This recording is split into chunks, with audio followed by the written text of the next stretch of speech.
श्रीकृष्णार्यतनूजातं धन्वन्तरिसमप्रभं वराहमिहिराचार्यं सर्वरोगहरं भजे। ఈరోజు మనకిచ్చిన టాపిక్ పేరు there is one saying in homeopathy that is the patient indicates medicine, how master EK and his disciples proved this. So first ఈ topic ఇచ్చినప్పుడు ఏంటి అక్క ఇంత పెద్ద ఏవో 4-5 లైన్లు, ఇందులో ఏం చెప్పాలో నాకైతే అర్థం అవ్వలేదు. అప్పుడు మళ్ళీ అక్కకే ఫోన్ చేస్తే శ్రీదేవి అక్కకి ఆవిడ కొంచెం గైడ్ చేశారు. ఫస్ట్ ఎఫారిజంలో దీనికి సంబంధించిన మనకి ఏమైనా ఎఫారిజమ్స్ దొరుకుతాయేమో అని నేను చూశాను. ఇప్పుడు ఎఫారిజం 10 దొరికింది. నేను మాస్టర్ ఈకే గారు తెలుగులో చెప్పింది మీకు చదివి వినిపిస్తాను. ప్రాణశక్తి పనిచేయనిచో శరీర వ్యూహము ప్రజ్ఞావంతము కాకుండా, అంటే వైటల్ ఫోర్స్ లేనిదే ఈ మెటీరియల్ బాడీలో ఏ రకమైన సెన్సేషన్స్ కానీ ఫంక్షన్స్ కానీ ఉండవు, అనుభూతి ఉండదు, అది ఏ మృతదేహం. అలా ఏ సెన్సేషన్స్ లేనిదాన్ని మనం డెడ్ బాడీ అంటాం. చైతన్య వ్యూహమును దేహ నిర్మాణ వ్యూహమును వేరు చేసి అర్థము చేసుకునే ప్రయత్నము వ్యర్థము. అంటే ఈ మెటీరియల్ బాడీని, డైనమిక్ బాడీ ఏదైతే వైటల్ ఫోర్స్ ఉందో, ఈ రెండింటిని వేరువేరుగా అర్థం చేసుకోవడంలో ఏ రకమైన లాజిక్ లేదు. రెండును విడదీయరాని ఒకే సారాంశము కలవి. జీవితం అనగా ఈ 2 భాగములు కలిగిన ఒకే అస్తిత్వం. చైతన్యము ప్రాణము నుండి వ్యక్తమగుచున్నది, ప్రాణము తెలివి నుండి వ్యక్తమగుటలేదు. నెక్స్ట్ ఎఫారిజం 11 కూడా మనకి దానికి సంబంధించిందే ఉంది. మాస్టర్ గారు దాన్ని చాలా చిన్నగానే ఇచ్చారు. స్వయం వాహకమైన ప్రాణశక్తితో కూడిన శరీర తత్వమునకు వైషమ్యము కలిగించు ప్రభావం ఏదైనా సోకినచో ఆ తత్వము వృత్తి వికారములను, ఇంద్రియ ప్రవర్తనల వికారములను ప్రదర్శించును. అంటే ఈ కంటిన్యూస్ ఫ్లోయింగ్ ఆఫ్ వైటల్ ఫోర్స్కి ఎప్పుడైనా ఏదైనా డిస్టర్బెన్స్ వస్తే అది ఏ ప్లేన్ నుంచైనా రావచ్చు. బయట నుంచి బ్యాక్టీరియా వైరస్ రూపంలో రావచ్చు, లేదా మన ఓన్ మెంటల్ దీని నుంచి మయాస్మాటిక్ దీంతో రావచ్చు.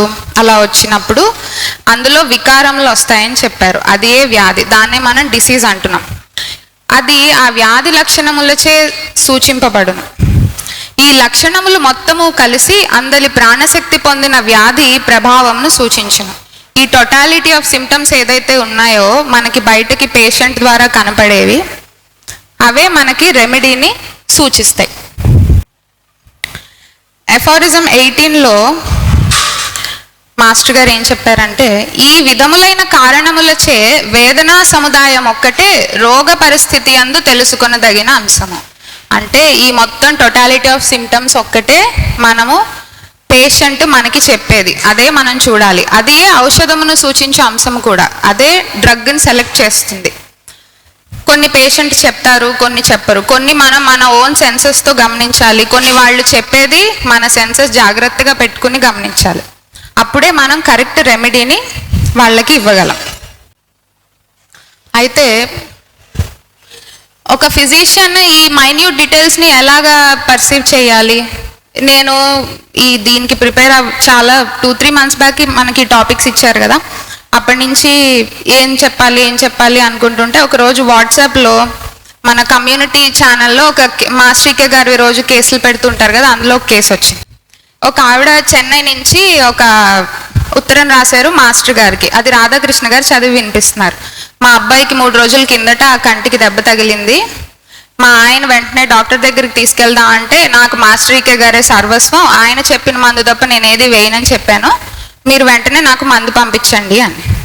ఇది విని మాస్టర్ ఈకే గారు షాక్ అయ్యారు. అంటే 3 రోజుల కిందట ఆ అబ్బాయికి దెబ్బ తగిలితే ఇంకా డాక్టర్కి చూపించలేదు తల్లి.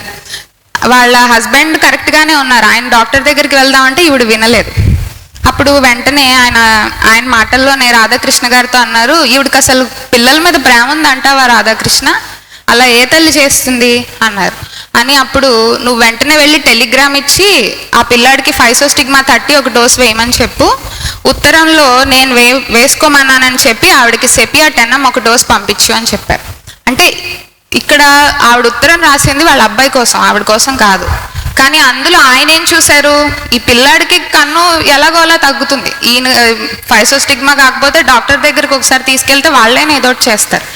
కానీ క్రానిక్గా వీళ్ళ మదర్ తీసుకునే ఈ డెసిషన్లో ఆయన అంత మైన్యూట్నెస్ని జస్ట్ ఒక ఉత్తరంలో 2-3 సెంటెన్సెస్లోనే ఆయనకు అర్థమైపోయింది. సో మాస్టర్ ఈకే గారి ఈ చిన్న brief example. Next miracles made పాసిబుల్లోంచి నేను 2-3 కేసెస్ తీశాను. ఈ బుక్ నిండా మిరకిల్స్ అంటే మొత్తం 370 పేజీలు ఎంతో ఉంది. ఒక 10 ఏళ్ళు అందరం చెప్పినా కూడా ఇంకా మిగిలిపోతాయి కేసులు. ఏ కేసు పెట్టాలి ప్రతి కేసు ఇదైతే బాగుంటుంది. ఎనీవే, సో ఇప్పుడు మనకి ఎక్కువ చూసేది డయాబెటీస్ కేసులు ఉన్నాయి కాబట్టి ఒక కార్బంకిల్ విత్ డయాబెటీస్ కేసు ఒకటి నేను చెప్తాను. సో దీనికి ఫస్ట్ ఇచ్చిన ఇంట్రొడక్షన్లో బుక్లోనే రాశారు, there are no specifics for diabetes. Insulin is secreted by the pancreas. When this secretion is absent in diseased condition, the absorption of sugars in food is disturbed. The disease is not in the pancreas, but it is in the constitution of the patient. If we treat him constitutionally with homeopathy, again the secretion starts and normalcy restores. Instead of understanding the constitution, if we supply artificial insulin, the case turns incurable. అని introduction కూడా వాళ్ళే ఇచ్చేశారు. ఇచ్చాక ఈ కేసులోకి వెళ్దాము. So ఈవిడ ఒక 47 ఏళ్ల ఒక లేడీ, వైట్ కాంప్లెక్షన్, పొట్టిగా ఉన్నారు, కొంచెం ఒళ్ళుగా ఉన్నారు. 1981లో అక్టోబర్ 15వ తారీఖున మన డిస్పెన్సరీకి వచ్చారు. ఈవిడకి ఏడాదప్పుడు స్మాల్ పాక్స్ వచ్చింది, 3 ఏళ్ల వయసులో న్యూమోనియా, 6 ఏళ్ల వయసులో ఆర్టికేరియల్ ర్యాషెస్ వచ్చాయి. 7 ఏళ్ల వయసులో ఈవిడకి వీళ్ళ ఫ్యామిలీ వాళ్ళందరూ రివర్లో పడిపోయారు. రివర్లో పడిపోయినప్పటి నుంచి ఈవిడకి నీళ్ళు అంటే భయం, కళలు కూడా నీళ్ళల్లో పడిపోయినట్టు, ఈవిడ మునిగిపోయినట్టు అలా వస్తూ ఉంటాయి. 13 ఏళ్ల వయసు అప్పుడు మ్యూకస్ డిసెంట్రీ మోషన్స్ అవి అయ్యాయి. 15 ఏళ్ల వయసు మలేరియా, 25 ఇయర్స్ అప్పుడు బోన్ టీబీ వచ్చింది. కాళ్ళు వాపులు, 42 ఇయర్స్ అప్పుడు హైపర్ టెన్షన్ అని చెప్పి డయాగ్నోస్ చేశారు. ఎప్పటి నుంచో సివియర్ కాన్స్టిపేషన్ హిస్టరీ ఉంది ఈవిడకి. అయితే ఈ పాస్ట్ హిస్టరీలోనే మనం చూస్తే ఏమర్థమైందంటే యాక్చువల్లీ అంత హెల్తీ కాన్స్టిట్యూషన్ కాదు. ఫస్ట్ స్మాల్ పాక్స్ వచ్చింది, దాన్ని సప్రెస్ చేసి ఉంటారు ప్రాబబ్లీ, దెన్ న్యూమోనియా, అలా ఒకటి నుంచి ఒకటి ఇంకా ఎక్కువ అవుతూ వచ్చాయి. లాస్ట్కి ఎప్పుడైతే టీబీ వచ్చిందో మోర్ ఇన్క్యూరబుల్ కండిషన్స్లోకి కేసు వెళ్ళిపోయింది. తర్వాత ఈవిడకి 7 డెలివరీలు అయ్యాయి, ఒక అబార్షన్ కూడా అయింది. తర్వాత ప్రెజెంట్ హిస్టరీ, ఇప్పుడు ప్రస్తుతానికి ఆవిడ వచ్చిన కంప్లైంట్స్ ఏమున్నాయంటే ఒళ్ళంతా ఆర్టికేరియల్ ర్యాషెస్ వచ్చాయి. ఇది ఎలా స్టార్ట్ అయిందంటే గ్రౌండ్ నట్స్ కానీ కొబ్బరి, గ్రీన్ పీస్ ఇలాంటివి తిన్నప్పుడు కడుపులో తిప్పి వామిటింగ్ సెన్సేషన్ వచ్చేది. తర్వాత ర్యాష్ వచ్చేసి బాగా దురద, మంట అవి వచ్చేవి. ఇవి కోల్డ్ బాతింగ్, ఎమల్రేషన్ ఉండేది. అది కాకుండా ఈవిడ 2 రోజులకి ఒకసారి స్టూల్ పాస్ చేస్తారు. ఎక్స్ట్రీమ్ వీక్నెస్తో వచ్చారు ఈవిడ. కొంచెం మెట్లెక్కినా, ఎక్కువ అలసిపోయినా కూడా ఆయాసం వచ్చేది. చెస్ట్లో ఇలా పిన్స్తో గుచ్చినట్టు పెయిన్ వచ్చేది. అప్పుడప్పుడు హెడేక్ హిస్టరీ ఉంది. అగ్రివేషన్ ఏమో ఏదైనా బాగా చదివినా, కళ్ళు బాగా ఏదైనా చూసి ఎక్కువసేపు వీక్ అయినా, లేదా ఎండలోకి వెళ్ళినా వచ్చేవి. మెన్సెస్ రెగ్యులర్గానే వస్తుంది. ఈవిడికి 47 ఇయర్స్ వచ్చినా ఇంకా మెనోపాజ్ కూడా రాలేదు. అప్పుడప్పుడు స్వీట్లు తింటే పళ్ళు నొప్పులు వస్తున్నాయి. ఫిజికల్ జనరల్స్లో ఈవిడకి ఆర్టికేరియల్ ర్యాషెస్లో కోల్డ్ బాతింగ్ ఎమల్రేషన్ ఉంది, కానీ యాజ్ సచ్ ఈవిడకి కోల్డ్ ఫుడ్స్, బివరేజెస్ మాత్రం ఇష్టం లేవు. వేడి టీ, కాఫీలే ఇష్టపడతారు ఈవిడ. చాలా ఇయర్స్ నుంచి ఎప్పుడైతే వీళ్ళకి రీసెంట్గా బిజినెస్లో లాసులు వచ్చాయి, ఆ లాసులు వచ్చినప్పటి నుంచి ఫ్యూచర్ గురించి కొంచెం ఆందోళన, బాగా పూర్గా అయిపోతామేమో అని ఒక భయం, ఒక షాక్ వల్ల ఈవిడకి స్లీప్లెస్నెస్ వచ్చింది. రోజు రాత్రి 12ంటికి మెలకు వస్తుంది, 2 దాకా నిద్ర పట్టదు. మళ్ళీ ఆ తర్వాత కొంచెం నిద్ర పడుతుంది, కానీ చాలా డిస్టర్బింగ్ డ్రీమ్స్, అంటే డెడ్ బాడీస్, ఎక్కడి నుంచో పడిపోయినట్టు, నీళ్ళల్లో మునిగిపోయినట్టు, ఇలాంటివన్నీ వస్తుంది. ఇంకా ఒక పెక్యులర్ డ్రీమ్ ఏంటంటే వీళ్ళ ఫ్యామిలీ మెంబర్స్ అందరూ ఎక్కడికో వెళ్తున్నారు. మధ్యలో రైల్వే స్టేషన్, ట్రైన్లో వెళ్తుంటే ఒక స్టేషన్లో దిగారు. ఈలోపు ట్రైన్ వెళ్ళిపోయింది, వీళ్ళ ట్రైన్ ఎక్కలేకపోయారు. ఇది ఒక పెక్యులర్ డ్రీమ్ ఈవిడ కేసులో ఉంది. ఈవిడకి కారంవి, పులుపువి తినడం అంటే చాలా ఇష్టం. నెక్స్ట్ మెంటల్ జనరల్స్లోకి వచ్చేస్తే ఈ బిజినెస్ లాస్ వల్ల మెంటల్ వర్రీస్ ఉన్నాయి. దానివల్ల ఈ మధ్య బాగా చిరాకు, కోపం, పిల్లల్ని కొట్టడం, ఆవిడ మీద ఆవిడకే కంట్రోల్ లేకపోవడం, కొంచెం డల్గా ఉండడం, మోరోస్గా ఉండడం, ఎప్పుడు వర్రీ అవ్వడం, సౌండ్స్ అంటే వినలేకపోవడం, ఎవరైనా జోకులు వేస్తే నచ్చకపోవడం, కొంచెం మెమరీ పూర్ అయింది. ఏదైనా బ్యాడ్ న్యూస్ కానీ షాకింగ్ విషయం కానీ వింటే ఈవిడ వెంటనే కళ్ళు తిరిగి పడిపోతుంది. ఈ కేసు హిస్టరీ చెప్తున్నప్పుడు కూడా ఈవిడ ఏడ్చారు. ప్రతి చిన్న మాటకి ఈవిడికి ఏడుపు వచ్చేస్తుంది. అలాగని ఊరుకోబెడుతుంటే అది ఎక్కువైపోతుంది. కన్సలేషన్, అగ్రివేషన్ ఉంది. సో ఇది వచ్చినప్పుడు ఫస్ట్ అక్టోబర్ 15వ తారీఖు డాక్టర్ డివి భాస్కర్ గారు క్యాల్కేరియా కార్బ్ 200 ఒక డోస్ వేశారు. ఏమీ ఇంప్రూవ్మెంట్ కనిపించలేదు.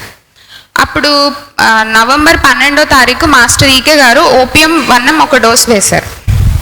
ఎందుకంటే ఈ డల్, స్లీప్లెస్నెస్ ఇవన్నీ ఉన్నాయి కదా.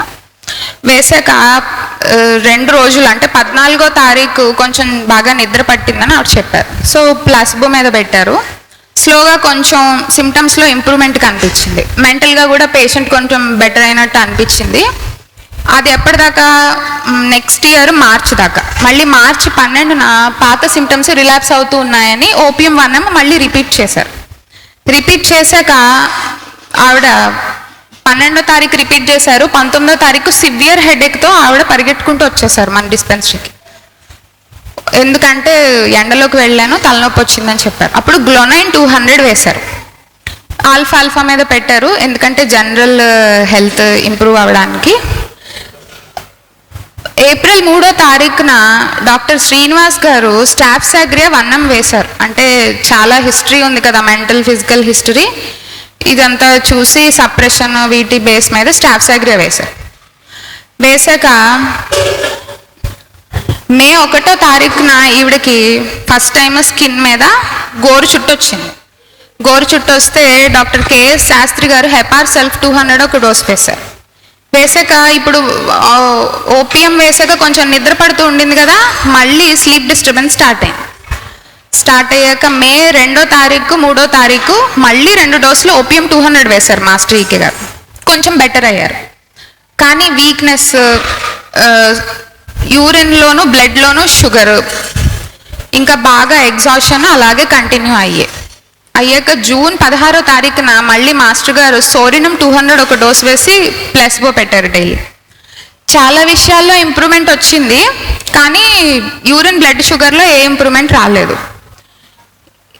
అప్పుడు ఆగస్ట్ 26వ తారీఖున సోరినం 1M వేశారు. మళ్ళీ ముందు ఇంప్రూవ్మెంట్ వచ్చిందిగా సోరినం 200 వేశాక అని 1M వేశాక స్లీప్, కాన్స్టిపేషన్ ఇవన్నీ మళ్ళీ ఇంప్రూవ్ అయ్యి కొంచెం బెటర్ అయ్యాయి. డిసెంబర్ 12వ తారీఖు మళ్ళీ రిపీట్ చేశారు ఇంకొక డోస్ సోరినం. చేశాక 16వ తారీఖున ఈవిడ కళ్ళు తిరిగి పడిపోయి ఒళ్ళంతా చెమటలు పట్టేసి బాడీ అంతా కోల్డ్గా అయిపోయింది.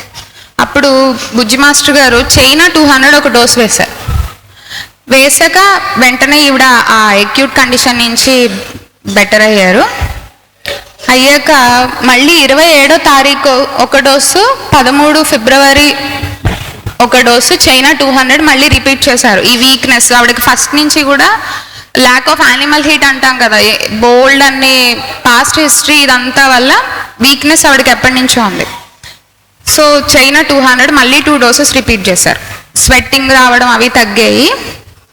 మళ్ళీ ఏప్రిల్ 11వ తారీఖు చైనా 1M ఒక డోస్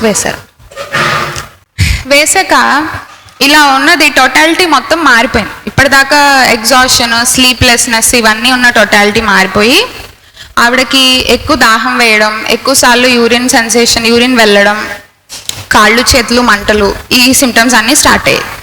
ఇలా స్టార్ట్ అయ్యాయని మాస్టర్ ఈకే గారు మళ్ళీ సల్ఫర్ 200 ఒక డోస్ వేశారు.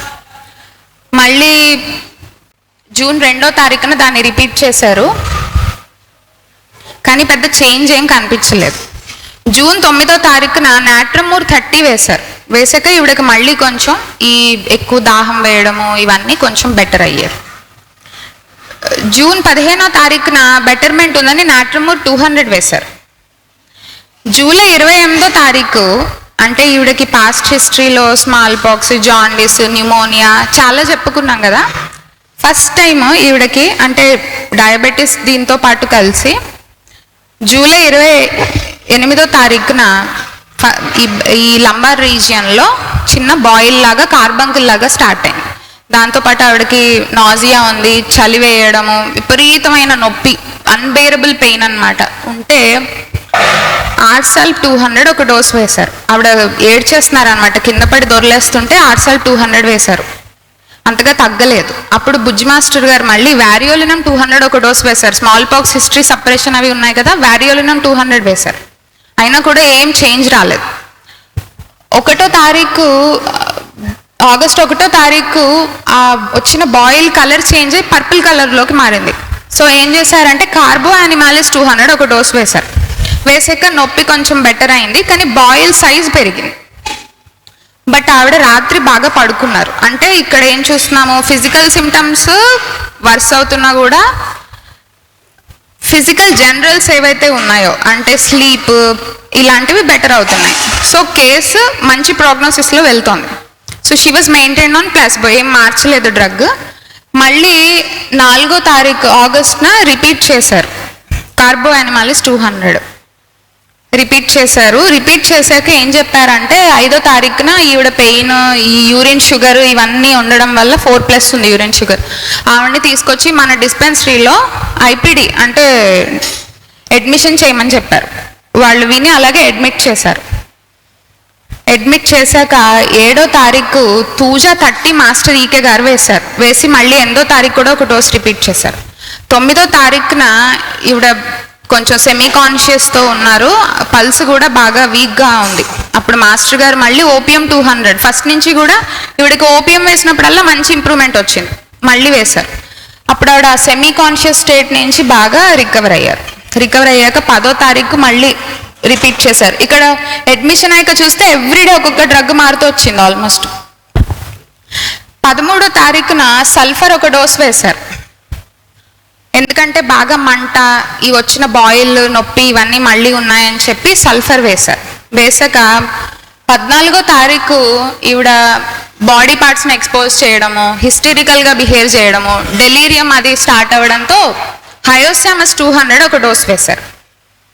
వేసాక అల్సర్స్లో చేంజ్ ఏం కనపడలేదు, స్లీప్ కూడా ఉండట్లేదు, కానీ హిస్టరికల్ సిమ్టమ్స్ ఏవైతే వచ్చాయో అవి డిజపియర్ అయ్యాయి. 15వ తారీఖున అల్సర్ ఎడ్జెస్ బ్లాక్ కలర్లో టర్న్ అవుతున్నాయని చెప్పి సికెల్ కార్ 200 ఒక డోస్ వేశారు. వేసాక ఈవిడ ఈ చెస్ట్లో కన్స్ట్రిక్షన్ ఫీలింగ్ అవి చెప్పడంతో లెగసిస్ 200 ఇంకొక డోస్ వేశారు. సికెల్ కార్ 200 వేసాక ఈవిడకి చాలా రోజుల తర్వాత మంచి నిద్ర పట్టింది. కానీ చెస్ట్ కన్స్ట్రిక్షన్, ఏదో సఫకేషన్ ఉంది, అన్నం తినలేకపోతున్నానంటే లెగసిస్ 200 ఒక డోస్ వేశారు. ఏమీ ఇంప్రూవ్మెంట్ రాలేదు. మళ్ళీ ముందు సికెల్ కార్తో స్లీప్ బాగుందని చెప్పి 18వ తారీఖు మళ్ళీ సికెల్ కార్ 1M వేశారు. 200 నుంచి పొటెన్సీ పెంచి 1M వేశారు. వేసాక ఈ వెనకాల వచ్చిన అల్సర్తో పాటు ఆవిడకి మధ్యలో ఈ గ్రాయిన్లోను ఫేస్ మీద కూడా ఇంకో 2 కార్బంకుల్స్ వచ్చాయి. ఇవి కూడా హీల్ అవ్వడం స్టార్ట్ అయ్యి సికెల్ కార్ 1M వేసాక యూరిన్ షుగర్ 4+ నుంచి 2+కి వచ్చి 2+కి వచ్చాక స్లీప్ కూడా బాగుంది. అల్సర్లో పెయిన్ లేదు, కానీ బాగా పస్సు వచ్చేది దాని నుంచి. కొంచెం కాన్స్టిపేషన్ తగ్గి బబుల్ మూమెంట్స్ కూడా బెటర్ అయ్యాయి. 22 ఆగస్ట్ దాకా ఏమి మందులు వేయలేదు, అలాగే ఉంచారు. 23వ తారీఖున మళ్ళీ పెయిన్ స్టార్ట్ అవుతుందంటే సల్ఫర్ 30 ఒక డోస్ వేశారు.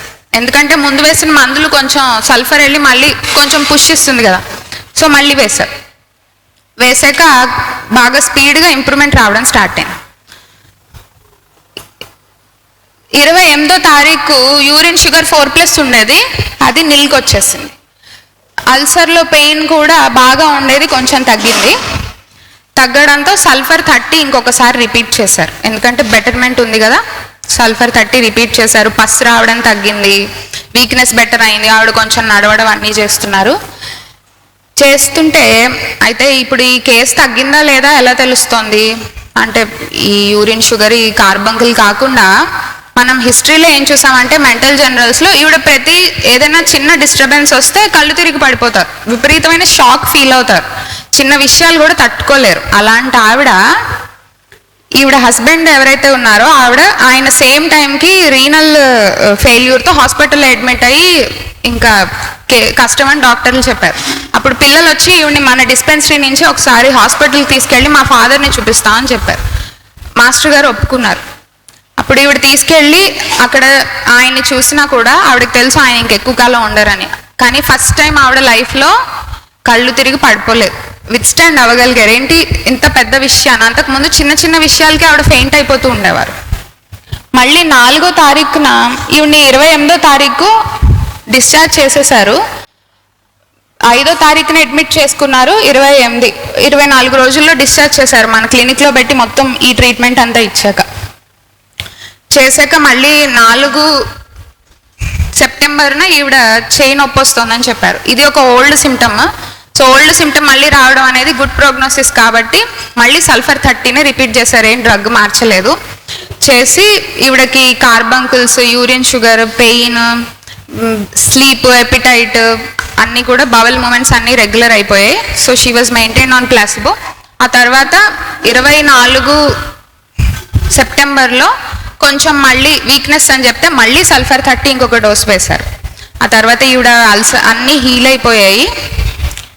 ఇంకా కొంతకాలం ఈవిడ్ని ట్రీట్మెంట్ కంటిన్యూ చేయమని చెప్పి మన క్లినిక్ నుంచి డిశ్చార్జ్ చేసేసారు. సో ఇదొక డయాబెటీస్ విత్ కార్బంకిల్ కేసు, చాలా డీప్ సీటెడ్ క్రానిక్ మయాస్మాటిక్ కేసు ఇది.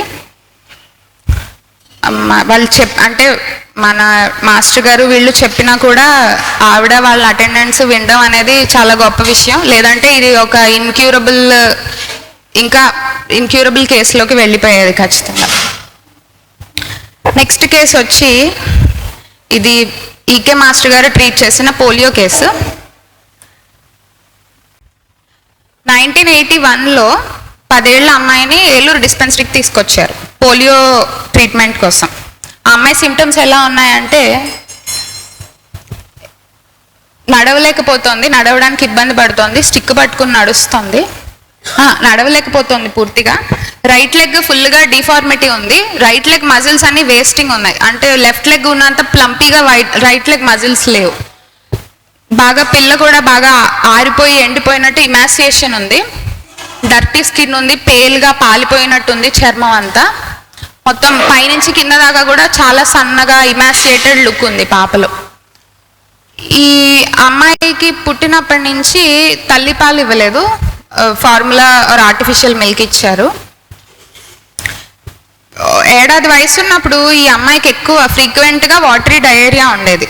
తర్వాత ఈ అమ్మాయి ఇలాగా సన్నగా అయిపోయింది. అంతకుముందు బాగానే ఉండేది. చాలా మందులు వాడారు, అంటే డయేరియా అవి తగ్గాయి కానీ టెండెన్సీ తగ్గలేదు. అంటే ఏ చిన్న చేంజ్ వచ్చినా కూడా మళ్ళీ ఆ సిమ్టమ్ రిలాప్స్ అవుతూ ఉండేది. 3 ఏళ్ల వయసు ఉన్నప్పుడు ఈ అమ్మాయికి oral polio vaccine, polio drops అప్పుడు స్కూల్స్లో వేసేవారు కదా, అలా ఇచ్చారు. ఇచ్చాక 3వ రోజు హై టెంపరేచర్ వచ్చింది. వస్తే వాళ్ళు డాక్టర్ల దగ్గరికి తీసుకెళ్లారు. 7వ రోజు నుంచి ఈ అమ్మాయి ఇంకా లేచి నడవడం అనేది స్టాప్ అయిపోయింది. అప్పటిదాకా మైల్ స్టోన్స్ అన్ని బాగానే రీచ్ అయిన పిల్ల. అలా పడుకుని ఉండేది. ఎప్పుడు ఈ నడుము కాళ్ళంతా నొప్పులని చెప్పేది. ఎన్ని మందులు వేసి ఎన్ని చోట్ల మందులు వాడినా వాళ్ళకి ఏమీ ఇది కనిపించలేదు. 7వ ఏట దాకా ఈ అమ్మాయి ఇలాగే కంటిన్యూ అయ్యాక 7th ఇయర్లో టెనాటమీ అని ఈ టెండాన్ రిలీజ్ సర్జరీ ఉంటుంది, పోలియో కేసెస్లో చేస్తూ ఉంటారు. సో అది చేశారు, లెఫ్ట్ లెగ్కి చేశారు. సో ఆ లెగ్ మీద కొంచెం బాగా బేస్ చేసుకుని అలాగే కుంటుతూ అలాగా నడుస్తూ ఉండేది స్టిక్ పట్టుకుని. కానీ రైట్ లెగ్లో సెన్సేషన్ బాగుంది కానీ మజిల్ ఫార్మేషన్ సరిగ్గా లేదు, పిల్ల నడవలేకపోతుంది. పాస్ట్ హిస్టరీలో 2 ఏళ్ల వయసు అప్పుడు జాండీస్ వచ్చింది. 3 ఏళ్ల వయసు అప్పుడు ఎక్కువ చెవు పోటని కంప్లైంట్ చేస్తూ ఉండేది. చెవులోంచి ఎల్లో పస్ వస్తూ ఉండేది. మన దగ్గరికి తీసుకొచ్చే 2-3 వారాల క్రితం ఈ అమ్మాయికి మీజిల్స్ కూడా వచ్చింది. సో దీంతో ఈ అమ్మాయి వచ్చింది. వస్తే ఫస్ట్ ట్రీట్మెంట్ ఏప్రిల్ 11వ తారీఖు 1981 తూజా 30 వీక్లీ డోసెస్, అంటే మంత్కి 4 డోసెస్ అనమాట. వీక్ డోస్ చొప్పున 4 రోజులకి మంది ఇచ్చారు, 4 డోసులు ఇచ్చారు. రోజు డైలీ CP 6X వేయమని చెప్పారు. ఎందుకు ఇది ఇచ్చారంటే బాగా పేలుగా ఉంది, ఎనీమియా ఉంది, ఇమాసియేషన్ ఉందని చెప్పి తూజా ఇచ్చారు. కొంచెం బెటర్ అయింది కొన్ని ఆస్పెక్ట్స్లో. ఇదిలాగా 3 months ఈ తూజా మీదే ఉంచారు, అంటే వీక్లీ డోసెస్ ఇస్తూ. 3 months తర్వాత బెటర్మెంట్ ఉందని 15 daysకి ఒక డోస్ ఇచ్చేవారు, అంటే 2 weeksకి ఒక డోస్ తూజా ఇచ్చి CP66 కంటిన్యూ చేసేవారు. కంటిన్యూ చేశాక కొంచెం ఇంకా బెటర్మెంట్ వచ్చింది. ఎక్కువ తరచుగా జ్వరాలు వస్తూ ఉండేవి, కానీ జనరల్స్ బెటర్మెంట్ అవుతూ వచ్చాయి. సో ఎక్కువ జ్వరాలు వచ్చినా జనరల్స్ బెటర్ అవుతున్నాయి కాబట్టి కేసు కరెక్ట్ డైరెక్షన్లో వెళ్తాం. కానీ మధ్యలో ఈ అమ్మాయికి ఉన్న డయేరియా, డిసెంట్రీ టెండెన్సీ ఏదైతే ఉందో అది వస్తూ పోతూ ఉండేది. పోలియో విషయంలో అయితే ఇంకా ఏమీ మనకి బెటర్మెంట్ ఏం కనిపించలేదు. కాలు అలాగే ఉంది, నడవలేకపోతుంది, ఇదంతా అలాగే ఉంది. అప్పుడు మెడోరినం 200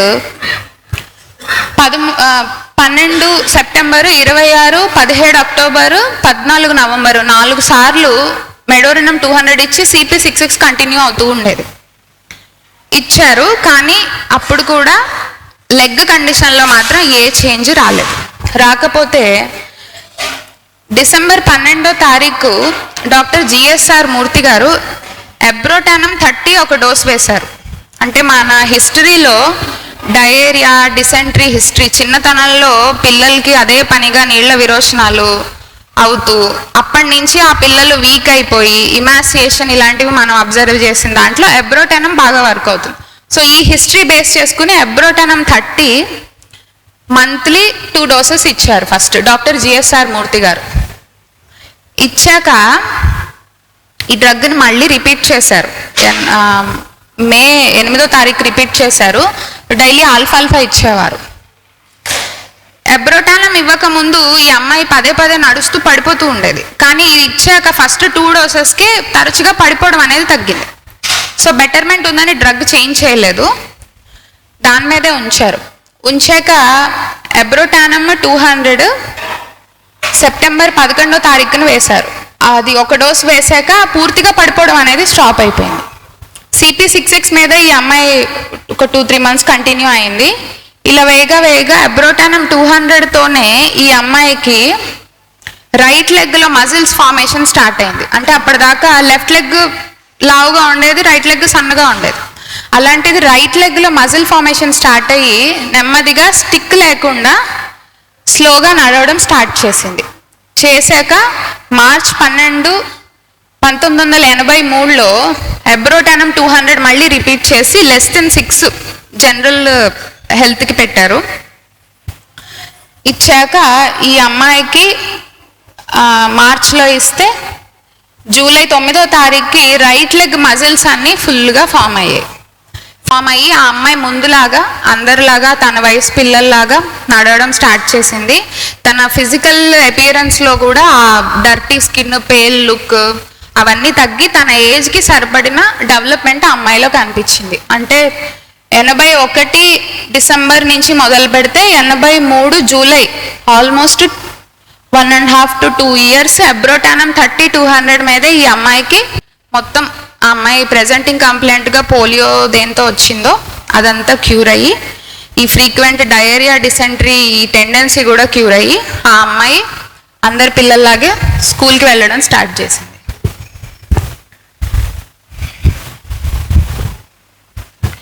నెక్స్ట్ కేసు వచ్చి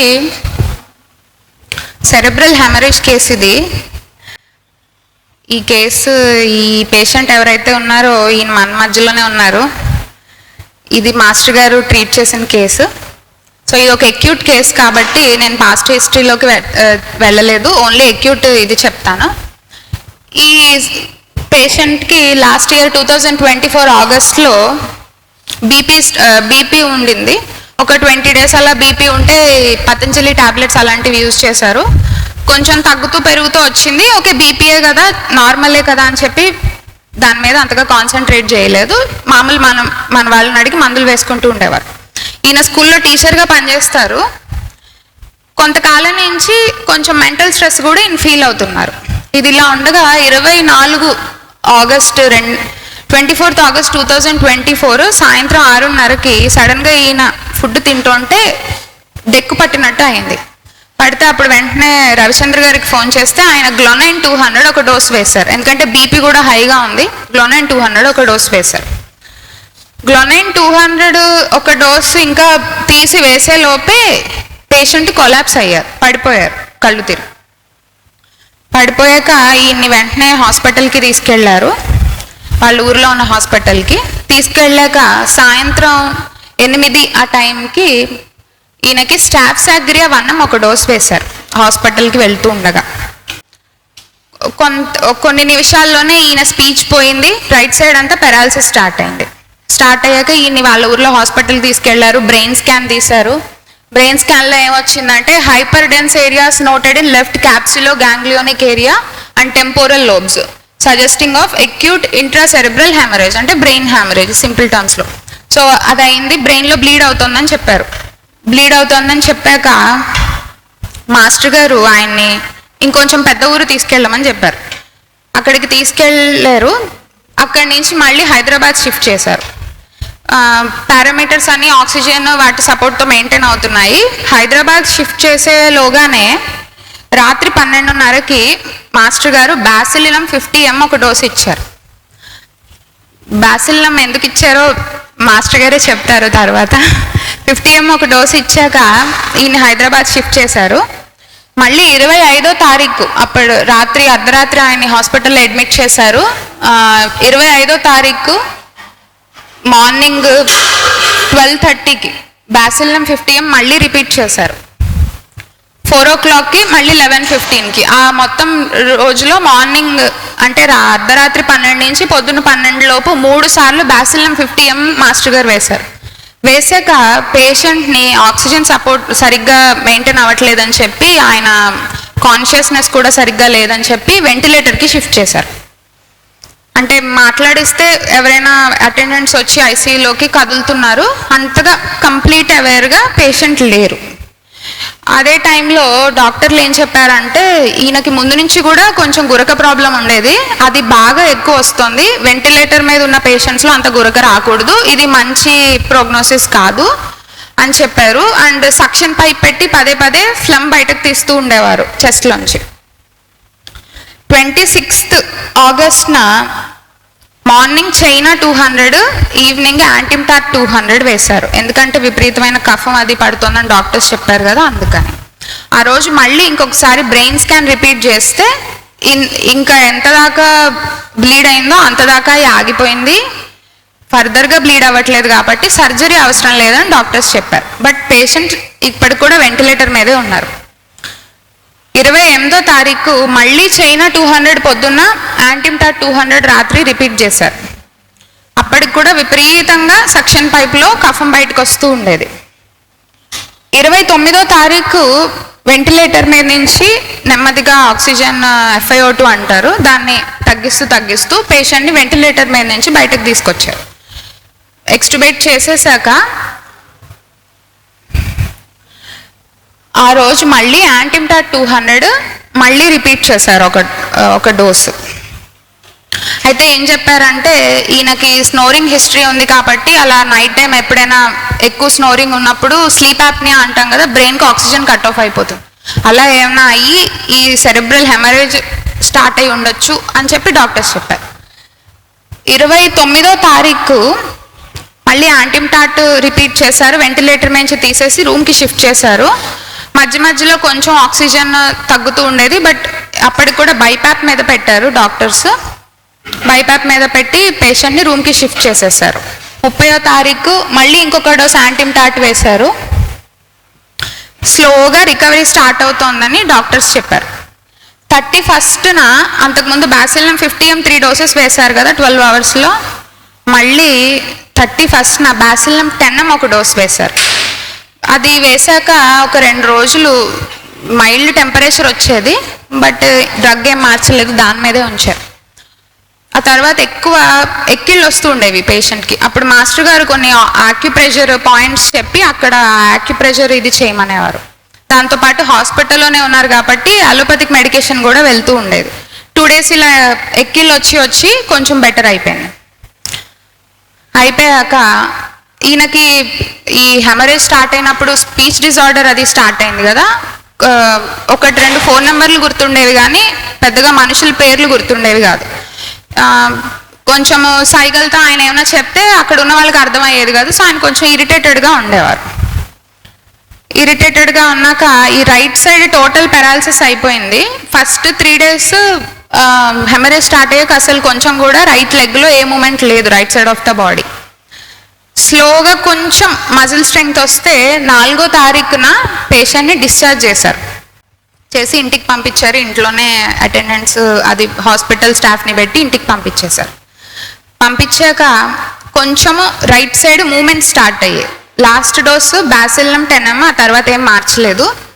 మూమెంట్ స్టార్ట్ అయ్యాక ఈ యాక్యుప్రెషర్ అది చేస్తూ ఉండేవారు. ఎక్కిళ్ళు వస్తూ ఉండేవి కంటిన్యూస్గా, యాక్యుప్రెషర్ చేస్తూ ఉండేవారు. అయిపోయాక 12వ తారీఖు అంటే 4th డిశ్చార్జ్ అయ్యారు.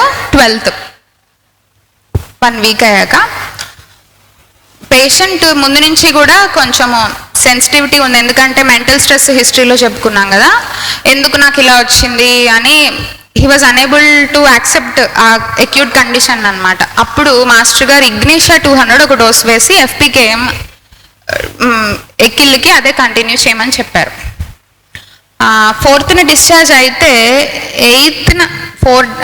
8th దాకా ఆయన వీల్ చైర్లో ఉన్నారు, 8th సెప్టెంబర్ దాకా. అలాంటిది 17th కల్లా వీల్ చైర్ తీసేసి స్టిక్తో నడవడం స్టార్ట్ చేశారు. ఫస్ట్ రివ్యూకి 17వ తారీఖున డాక్టర్స్ దగ్గరికి వెళ్ళినప్పుడు వాళ్ళు చూసి ఆశ్చర్యపోయారు. అంటే వీల్ చైర్ నుంచి స్టిక్ తీసుకుని నడవడం అనేది, ఆ కాన్ఫిడెన్స్ చూసి వాళ్ళే షాక్ అయ్యారు. అలాంటిది 22వ తారీఖు సెప్టెంబర్కి, అంటే 1 month కూడా అవ్వలేదు, 24 ఫస్ట్ ఈయనకి స్టార్ట్ అయింది.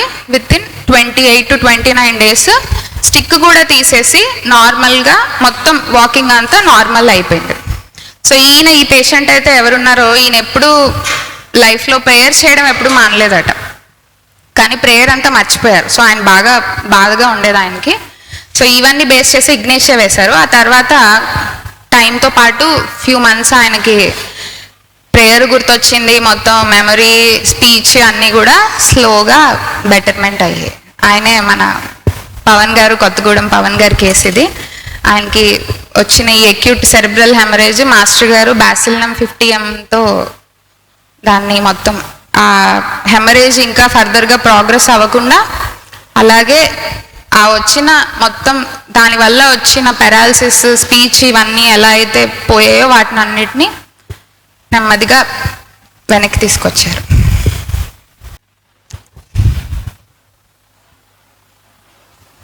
అయితే ఇది అయ్యాక ఒక చిన్న కేసు చెప్తాను. అంటే పేషెంటే మనకి ఏ మందు వేయాలో చెప్తారు అన్నదానికి ఒక చిన్న 2 ఎగ్జాంపుల్స్ చెప్తాను. ఒకటి ఏంటంటే, ఒక 2 years బ్యాక్ మా హస్బెండ్కి ఫీవర్ వచ్చింది. వస్తే ఒక 101, హార్డ్లీ 102 కూడా ఉండేది కాదు, 101 ఫీవర్ ఉండేది. మార్నింగే ఉండేది కాదు, ఆఫ్టర్నూన్ 12:30, 1 నుంచి స్టార్ట్ అయ్యేది. ఈ 2 ఐబ్రోస్ మధ్యలో బాగా పెయిన్ వచ్చేది. ఫీవర్ ఉండేది, కొంచెం సైనసైటిస్ సిమ్టమ్స్ లాగా అనిపించేవి, కఫం వస్తూ ఉండేది అప్పుడప్పుడు. కోల్డ్ అని కాదు కానీ ఇక్కడ బాగా హెవీనెస్, ఈ ఏరియాలో విపరీతమైన సెన్సిటివిటీ ఉండేది, ముట్టుకున్నా కూడా నొప్పి వచ్చేది. అలా ఉంటే ముందు ఒక 4-5 రోజులు ఆర్సాల్బ్, బ్యాసిల్లమ్, బ్రయోనియా మొత్తం అన్ని, జెల్సీమియం అన్నీ వేసేసాం. ఒక 4-5 రోజులు వేసేసాక తగ్గట్లేదు. రోజు మార్నింగ్ ఆఫీస్కి వెళ్ళేవారు, ఆఫ్టర్నూన్ వచ్చి 12:30కి పడుకుని పోయేవారు, మళ్ళీ ఈవినింగ్ 8-9 తర్వాత కొంచెం బెటర్ అయ్యేవారు. అప్పుడు ఒకరోజు నాకు ఎందుకో అనిపించింది, అంతకుముందు ఒక 1 month నుంచి ఒక చాలా మంచి యూట్యూబ్లో పేరు పొందిన ఒక వన్ ఆఫ్ ద ఆర్గనైజేషన్ వాళ్ళ మెడిటేషన్ దీనికి ఆయన అటెండ్ అయ్యేవారు ఆన్లైన్లో. వాళ్ళు ఏం చెప్పారంటే, ఈ 2 ఐబ్రోస్ మధ్యలో కాన్సన్ట్రేట్ చేయండి అని చెప్పారు. ఇది చాలా మంది చెప్తారు, అంటే అలా చెయ్యొద్దు అని చెప్పేవాళ్ళు మన వాళ్ళు ఒక్కలే. యాక్చువల్లీ చెప్పాలంటే అందరూ కూడా సన్ ఉన్నారని ఊహించుకోండి, అదేదో బొమ్మని కాన్సన్ట్రేట్ చేయండి, లేదా ఈ భ్రూ మధ్యంలో కాన్సన్ట్రేట్ చేయండి, ఆజ్ఞా చక్రం, ఇలా చాలా కామన్గా చెప్తూ ఉంటారు. సో ఆయన అలా చేశారు. నాకెందుకో అది ఇక్కడ ఈ స్పెసిఫిక్ ఏరియాలో సెన్సిటివిటీ అంటున్నారు, ఇదేదో రెండిటికి కనెక్షన్ ఉందేమో అని డౌట్ వచ్చింది. వచ్చాక మాస్టర్ గారికి ఫోన్ చేశాను. ఒక 4-5 రోజులు అప్పటికే ఫీవర్ తగ్గట్లేదు. మాస్టర్ గారికి ఫోన్ చేసి ఇలా హిస్టరీ అంతా చెప్పాను. ఆయన అంతా విని చాలాసేపు ఆలోచించారు. ఆలోచించాక సరే యాసిడ్ ఫాస్ట్ 200 ఒక డోస్ వెయ్యి అన్నారు. యాసిడ్ ఫాస్ట్ చెప్తారేంటి, జ్వరం వస్తే వీక్నెస్కి కదా మనం ఇస్తూ ఉంటాం, అంటే ప్రిజుడిషన్ ఉంటుంది కదా, ఇదంటే ఇది, జ్వరం అంటే హార్ట్ సల్ఫిప్రయోన్ 10 డ్రగ్గులు ఉంటాయి హార్ట్లో అనుకుని, సరే మరి ఈయన చెప్పాక వేయాలి కదా అడిగాక అని చెప్పి నేను వేశాను. వేసాక ఫస్ట్ ఈ సెన్సిటివిటీ తగ్గి నెక్స్ట్ డే ఈవినింగ్కి ఫీవర్ రాలేదు. ఆఫ్టర్ 5 to 6 days అనమాట. అప్పుడు నేను చాలా అంటే నేను ఆశ్చర్యపోయాను. ఫస్ట్ ఏం ఆశ్చర్యపోయానంటే ఈ మధ్యలో కాన్సన్ట్రేట్ చేయడం వల్ల ఫీవర్ లాంటివి కూడా వస్తాయా అంటే ఆ సెన్సిటివిటీ, మజిల్ సెన్సిటివిటీ అయిపోయి. సెకండ్ ఏంటంటే ఇలాంటి వాటికి మన రెగ్యులర్గా వాడే 4-5 డ్రగ్గుల నుంచి డీవియేట్ అయ్యి కూడా మనం ఆలోచించాలి. అంటే అవే కాకుండా యాసిడ్ ఫాస్ అంటే అంటాం కదా మెంటల్ వీక్నెస్ వల్ల వచ్చే ఎయిల్మెంట్స్ అన్నీ. సో అదొక యాసిడ్ ఫాస్ కేసు, నేను చాలా ఆశ్చర్యపోయిన కేసు. మాస్టర్ గారు ట్రీట్ చేసింది ఫీవర్ కేసు. నెక్స్ట్ ఇంకొక చిన్న కేసు, మా నాన్నగారు నాకు మాటల్లో మొన్న ఏం చెప్పారంటే అమలాపురం రాజుగారు ఉన్నప్పుడు ఒక బాగా పేరు పొందిన ఒక ఆయన వచ్చారట. వచ్చి ఆయన ఏదో పైల్స్ కంప్లైంట్ లాంటి దానికి వచ్చారు. మన డిస్పెన్సరీ స్టాఫ్ దగ్గర కేస్ షీట్ రాయించుకుంటే అన్నీ చెప్పారు కదా, కొన్ని సిమ్టమ్స్ అంత ఓపెన్గా చెప్పుకోలేరు. సో ఆయన కూడా అలాగే ఏదో పైన అంతా చెప్పారు. పెద్దగా కేస్ షీట్లో సిమ్టమ్స్ ఏం కనిపించలేదు, పైల్స్ ఇలాంటివేవో 2-3 సిమ్టమ్స్ తప్ప. అయితే ఊర్లో బాగా పేరు పొందిన ఆయన సరే వచ్చి మాస్టర్ గారు ఎదురుగా కూర్చున్నారు, అమలాపురం రాజుగారు ఎదురుగా కూర్చుంటే ఆయన అంతా వింటున్నారు, చూస్తున్నారంటే ఏం చెప్పాలి, ఏమి ఇవ్వాలి అసలు ఏంటి అని. ఈ లోపు ఏదో అలా మాటల్లో పెట్టి వాళ్ళ అది వే ఆఫ్ సిమ్టమ్స్ తీస్తారుగా పేషెంట్ నుంచి. సో అలా ఏదో మాట్లాడుతుంటే ఆయన అన్నారట, మనం ఎవరి దగ్గరికి వెళ్ళం కదండి, మన దగ్గరికి 10 మంది వస్తూ ఉంటారు కానీ మనకు అంత అవసరం ఏముంది అన్నారట. అంటే అప్పుడు ఆయన వెంటనే ప్లాటినా 200 ఒక డోస్ ఇచ్చారట. ఈ ఒక దీన్ని బేస్ చేసుకుని అంటే ఆ అరిస్టోక్రసీ, నేనే సుపీరియర్, మనం ఇంకోళ్ళ దగ్గరికి వెళ్ళాల్సిన అవసరం ఏముంది, మన దగ్గరికి 10 మంది వస్తున్నారు అని ఆ చిన్న సిమ్టమ్ తీసుకుని ప్లాటినా 200 సింగిల్ డోస్ ఇచ్చాక నెక్స్ట్ మంత్కి ఆయనకి 80% ఆ మొత్తం పైల్స్ కంప్లైంట్ అనేది ఆ సింగిల్ డోస్తోనే ఇదైపోయింది. అప్పుడు మళ్ళీ ఇంకొకసారి రిపీట్ చేసినట్టున్నారు ప్లాటినా. సో ఇదొక కేసు మా నాన్నగారు నాకు చెప్పారు, నాకు ఈ టాపిక్ ఇచ్చారని తెలిసాక.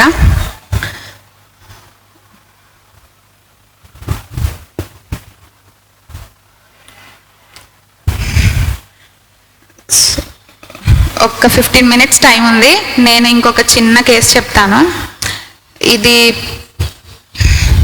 ఇవన్నీ మిరకిల్స్ మేడ్ పాసిబుల్ నుంచివే. సో ఇదొక డెఫ్నెస్ కేసు. ఈ డెఫ్నెస్ కేసు కొత్తకోటలో ఫస్ట్ టైం డిస్పెన్సరీ స్టార్ట్ చేసినప్పుడు 40 ఏళ్ళ వయసు ఆయన వీర్రాజు గారు అని ఒక ఆయన వచ్చారు. ఆయనకి డెఫ్నెస్ ఉంది. అలోపతి, హోమియోపతి ఇవన్నీ చాలా వాడేసి చాలా ఊర్లలో మన దగ్గరికి వచ్చారు. డాక్టర్లు ఏం డిక్లేర్ చేశారంటే ఇంకా మీకు మళ్ళీ వినిపించదని డిక్లేర్ చేశారు. సో అప్పుడు మాస్టర్ గారు కాజేషన్, హిస్టరీ అన్నీ కనుక్కున్నాక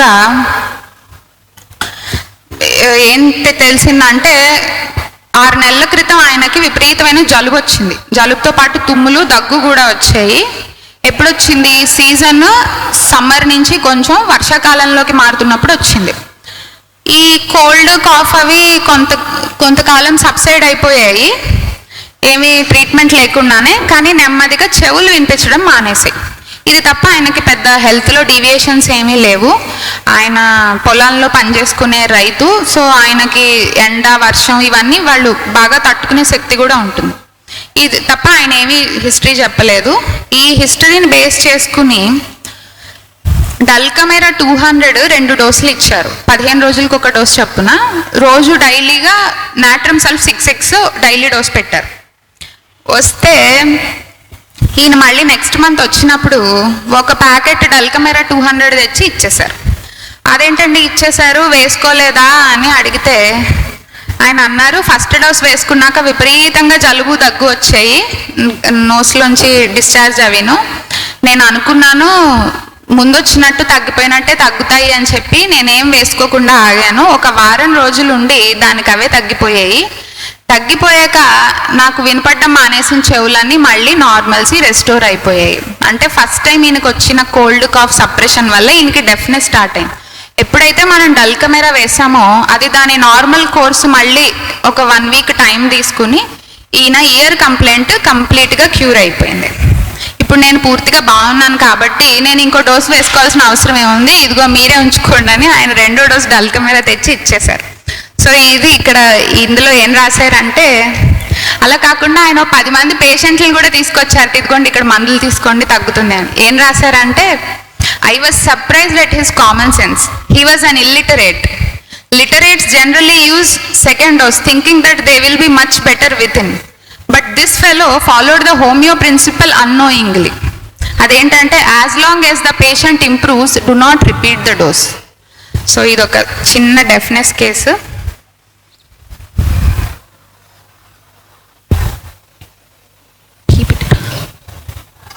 ఓకే, నెక్స్ట్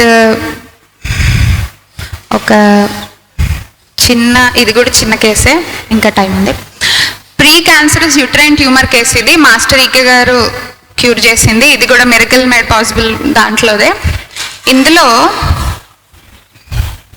శ్రీకాకుళం డిస్పెన్సరీలో 27 ఏళ్ల ఒక ఆవిడ యూట్రైన్ క్యాన్సర్ ట్రీట్మెంట్కి వచ్చారు మన దగ్గరికి.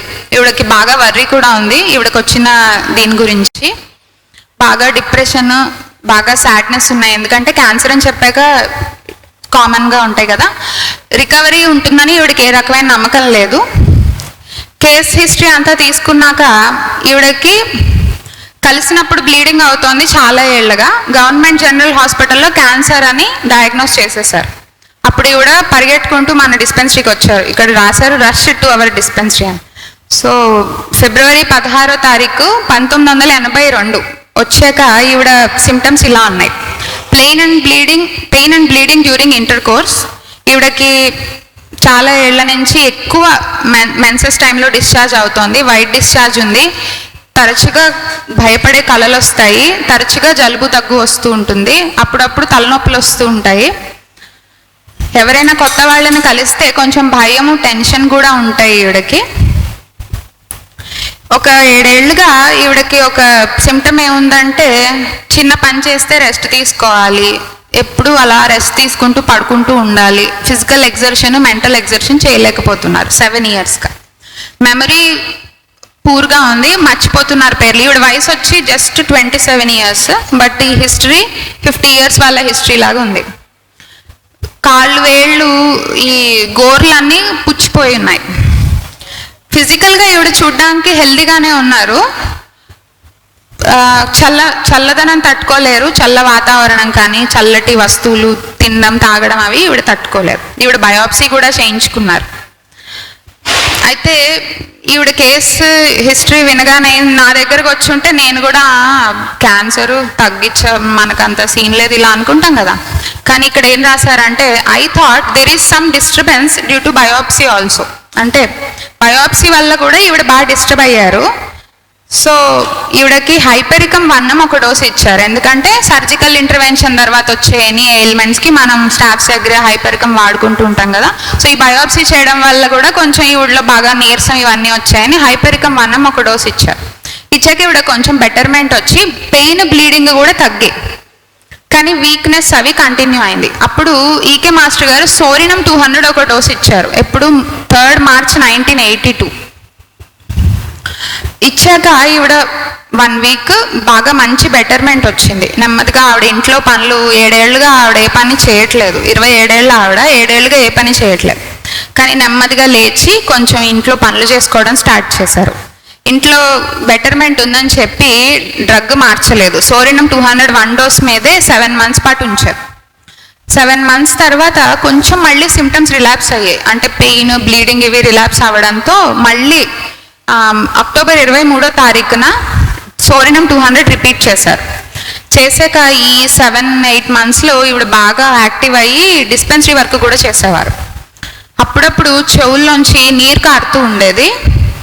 ఆ తర్వాత ఈవిడ అన్నారు, మీరు ఒకసారి వెళ్ళి మళ్ళీ జనరల్ హాస్పిటల్లో టెస్ట్ చేయించుకోండి మీ క్యాన్సర్ గురించి అని. చేయించుకుంటే it was declared that she was free from cancer. అయితే please don't think cancer case curable అయిపోయింది, మాస్టర్ గారు క్యూర్ చేశారో మ్యాజిక్ అనో, ఏం కాదు. ఇక్కడ ఏం రాశారంటే cancer when it is on the physical level is generally incurable. Here the diagnosis might have been wrong. So ఇది ఈ మధ్యకాలంలో చాలా చోట్ల మనం చూస్తున్నాం. ఏంటంటే ప్రీ క్యాన్సరస్ కేసులు కూడా కొంచెం ఎక్కడో ప్రీ క్యాన్సరస్ అంటే చిన్న సస్పిషన్ ఉంటుంది కదా, క్యాన్సర్ అని రాసి కీమో రౌండ్స్ ఇవన్నీ కంటిన్యూ చేస్తుంటారు, సర్జికల్ ఇంటర్వెన్షన్స్ ఇవి. బట్ సో ఇక్కడ ఏమి ఇచ్చారంటే ఓపెన్గా ఒప్పుకున్నారు, here the diagnosis might have been wrong. So ఇవిడికి ఒక ప్రీ క్యాన్సర్ స్టేజ్ ఉంది, దాన్ని నెమ్మదిగా హయోస్యామస్ అండ్ సోరినంతో వెనక్కి తీసుకొచ్చారు. But in rare cases where mental symptoms are present, cancer cases are curable. ఇది కూడా చెప్పారు. ఎక్కడైతే మెంటల్ సిమ్టమ్స్ కనిపిస్తాయో అందులో క్యాన్సర్ అని డయాగ్నోసిస్ చేసినవి కూడా కొంతమేర వరకు క్యూర్ అవుతాయి, కొంతవరకు దాన్ని అలాగా మనం మేనేజ్ చేయొచ్చు. This lady is fortunate enough to have treatment from master EK, the true follower of master Hahnemann and Kent. So ఈవిడ చాలా అదృష్టవంతురాలు. సో మాస్టర్ ఈకే గారు వాళ్ళ దగ్గర ఇది తీసుకున్నారు.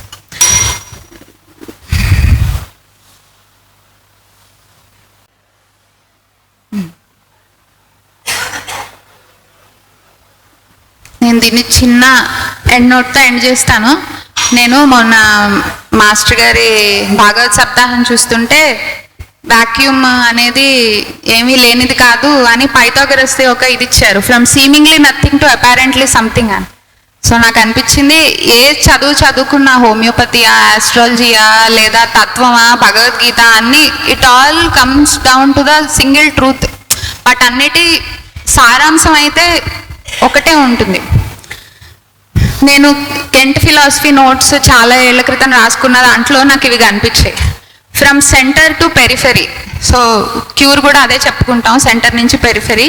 From inner man to outer man, first inner man cure అవ్వాలి, ఆ తర్వాత అవుటర్ మ్యాన్ క్యూర్ అవుతారు. అందుకే స్కిన్, నెయిల్స్, హెయిర్ ఇలాంటివి మన కన్సర్న్ కాదు, ఇవి లాస్ట్లో క్యూర్ అవుతాయి. From immaterial to material, immaterial మనం చూడని వైటల్ ఫోర్స్ నుంచి మెటీరియల్ మనకు కనపడే సిమ్టమ్స్ దాకా. From cause to effect, cause లోపల వస్తుంది, వైటల్ ఫోర్స్ డిస్టర్బ్ అవుతుంది, ఎఫెక్ట్ సిమ్టమ్స్ రూపంలో బయటకు కనిపిస్తాయి, అవి మనం తీసుకుని డ్రగ్ ప్రిస్క్రైబ్ చేస్తాం. ఫ్రమ్ న్యూక్లియస్ టు సెల్, లోపల న్యూక్లియస్ ఉంటుంది, ఆ న్యూక్లియస్లోనే మొత్తం ఆ సెల్ యొక్క తత్వం అంతా ఉంటుంది, బయటది సెల్ మాత్రమే. Everything is for a purpose, ప్రతిదానికి ఒక పర్పస్ ఉంటుంది. Man is for a purpose, మనిషికి కూడా ఒక పర్పస్ ఉంది, మనందరికీ కూడా ఒక పర్పస్ ఉంది. Symptoms are for a purpose, every symptom is for a purpose. ఈ మధ్య వేరే కంట్రీస్లో చాలా మంది కంప్లైంట్ చేస్తూ ఉంటారు, ఏదో వాళ్ళకి ఏదో పాపం లోపల ప్రాబ్లం వచ్చి వెళ్తే it is nothing, it is just in your mind అంటారు. సో వాళ్ళు చాలామంది అలాగా అక్కడ కేసులు, కోర్టులో కేసు వేశారు కూడా డాక్టర్స్ మీద. నేను 2 ఏళ్ల క్రితం వెళ్తే నా మైండ్లో ఉందన్నారు, 2 ఏళ్ల తర్వాత నాకు క్యాన్సర్ బయటపడింది అని. సో ఏ సిమ్టమ్ కూడా ఊరికే రాదు, ఏ సిమ్టమ్ కూడా ఇది జస్ట్ నీ మైండ్లో ఉంది అని మనం చెప్పకూడదు. ఈవెన్ బాగా సెన్సిటివిటీ ఉన్న పేషెంట్లు ఉంటారు కదా కొంతమంది, అంటే వాళ్ళ మయాస్మాటిక్ ఇది బట్టి ఊహించుకుంటారు, వాళ్ళలో కూడా ఎప్పుడు కూడా బయటకి ఇది నువ్వు బ్రెయిన్లో అనుకుంటున్నావు, నీకేం లేదు, నువ్వు ఇంటికి వెళ్ళిపో అని చెప్పకూడదు. ఏది ఇవ్వలేకపోతే FP6X వచ్చి కనీసం పంపించాలి. ఎందుకంటే వాళ్ళు అంటే యాజ్ ఏ హోమియోపతి మనం ప్రాక్టీషనర్ కాదు, మనమే వాళ్ళ సైకాలజిస్టులు, మనమే వాళ్ళ ఫ్యామిలీ డాక్టర్స్, వాళ్ళకి ఏమొచ్చినా ముందు మనకే ఫోన్ చేస్తారు. సో ఆ కాన్ఫిడెన్స్ని, ఆ ట్రస్ట్ని మనం ఎప్పుడు నిలుపుకోవాలి. నాకు ఇక్కడ మాట్లాడే అర్హత ఇచ్చినందుకు మాస్టర్ గారికి నమస్కారాలు చెప్పుకుంటున్నాను. వాసుదేవ.